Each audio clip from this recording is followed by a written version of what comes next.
Uma com o Miguel Videira.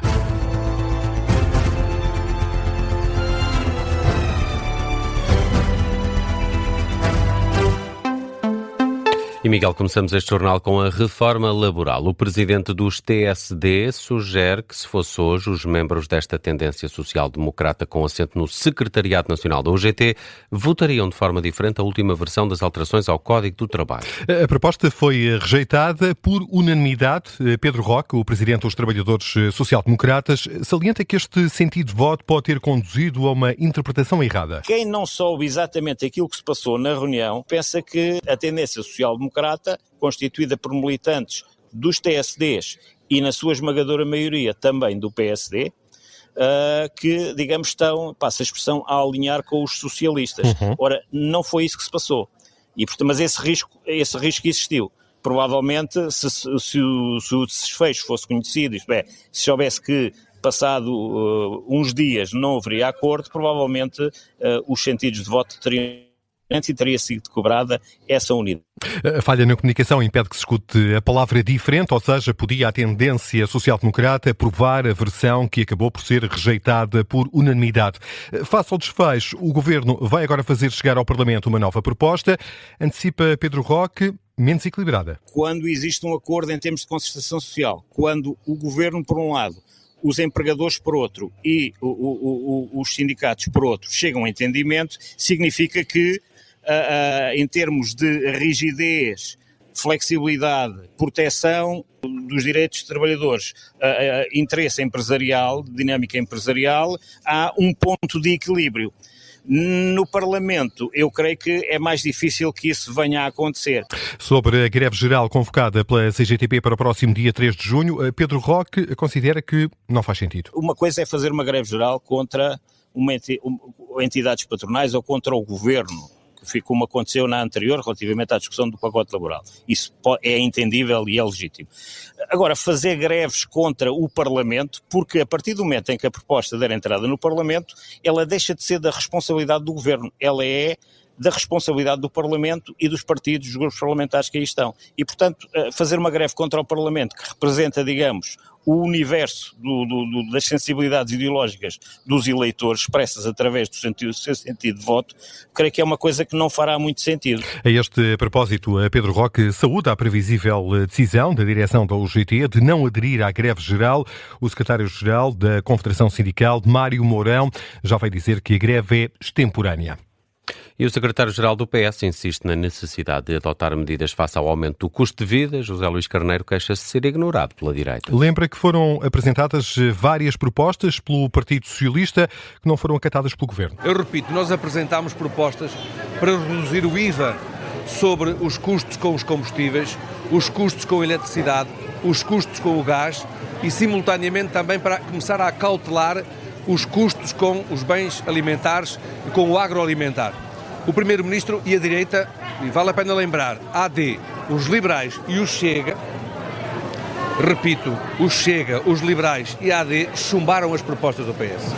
O PS até agora foi o único partido que se mostrou desde a primeira hora sensível a este problema e apresentou propostas. Foi o que disse esta manhã o secretário-geral do Partido Socialista, José Luís Carneiro, em Matosinhos.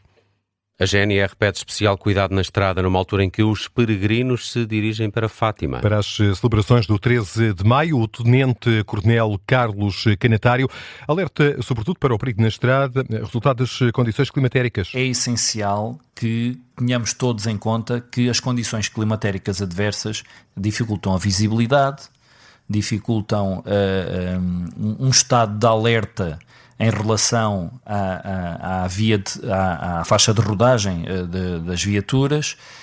Eu quero sublinhar este detalhe que temos vindo a alertar, que é a utilização do telemóvel e a utilização dos auriculares.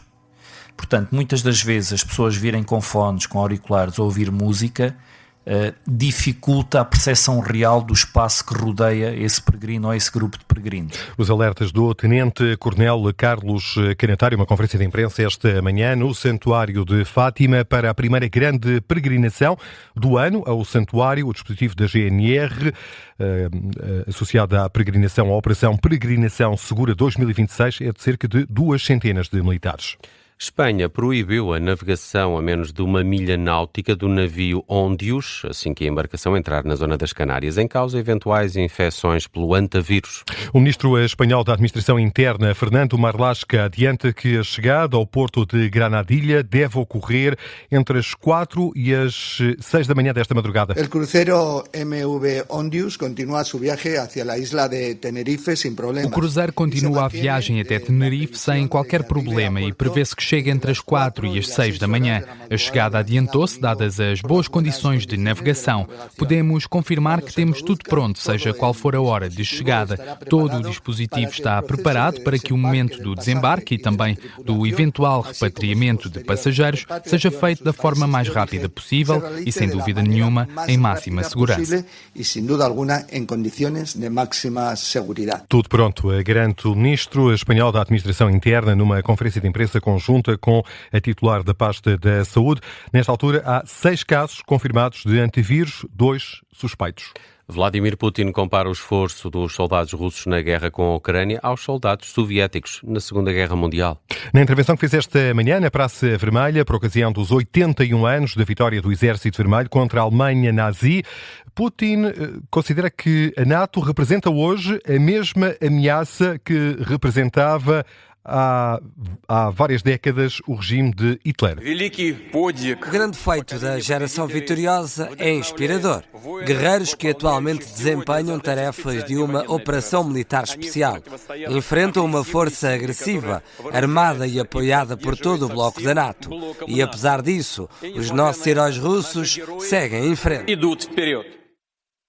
Neste discurso, Vladimir Putin enaltece o caráter patriótico do povo. O desfile, marcado pela ausência de equipamentos militares, durou 45 dias e realizou-se depois da entrada em vigor da trégua de 3 dias anunciada pelo presidente dos Estados Unidos. Um cessar-fogo que resultou essencialmente da influência de Donald Trump.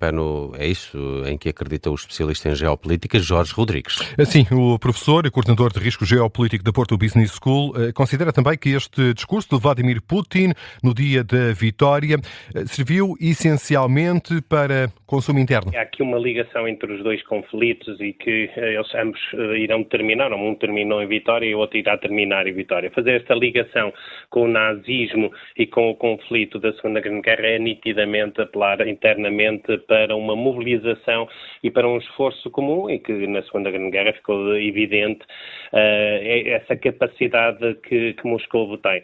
A leitura do professor Jorge Rodrigues, coordenador de risco geopolítico da Porto Business School, é esta afirmação que marca o discurso de celebração da vitória da União Soviética sobre o regime nazi. Esta comparação feita por Vladimir Putin entre o regime nazi e a Aliança Atlântica, a NATO. Vamos ainda a outras notícias em destaque a esta hora. Celebra-se hoje o Dia da Europa, o pretexto para o Presidente da República reiterar a oposição à regra da unanimidade na União Europeia. Diz que esta regra faz com que o bloco comunitário só se mova quando há consenso que obriga a Europa a correr atrás do prejuízo. Numa mensagem publicada nas redes sociais, António José Seguro defende que, em vez de minorias de bloqueio, são necessárias maiorias com ambição e lideranças que pensem em Europa para além dos egoísmos imediatos dos Estados-membros que representam. Também o Presidente da Assembleia da República assinalou o Dia da Europa nas redes sociais. José Pedro Aguiar Branco defende que o projeto europeu representa a paz e a cooperação. O Primeiro-Ministro, também nas redes sociais, diz que Portugal vai continuar empenhado na construção de uma União Europeia mais forte, competitiva, coesa e influente.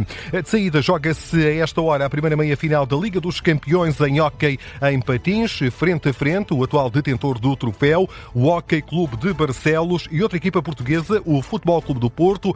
A partida está na segunda parte, faltam cerca de 18 minutos para o final. 1-1 é o resultado. Mais logo, a partir das 4 da tarde, entram em campo para a outra meia-final o Benfica e o Barcelona.